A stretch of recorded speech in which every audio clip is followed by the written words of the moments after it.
বিচারহীনতার 13তম দিন পার হলো আজ। আমরা এখনো হাদি ভাইয়ের বিচার চাই। বিচারহীনতার 13তম দিন পার হলেও খুনি সম্পর্কে কোনো আপডেট এখনো আমাদের কাছে মিলেনি। হাদি ভাই বেঁচে থাকলে হয়তো সবচেয়ে বেশি খুশি হতেন আজ তিনি।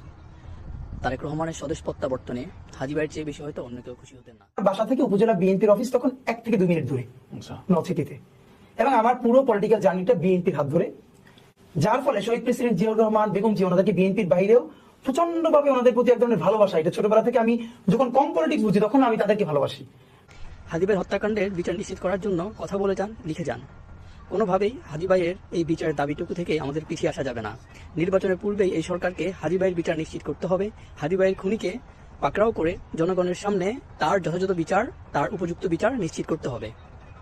শুধু আমাদেরকে যদি কেউ গুলি করে মেরে ফেলে তাকে যেন ধরে বিচার করা হয়। আপনি যদি আজকে আমাকে, যাদেরকে আমাদের টিমকে মেরে ফেলেন এবং তার যদি বিচার করতে না পারেন তাহলে নতুন কেউ জন্মাবে না। শুধু এই জন্য তার বিচার করে ফেলতে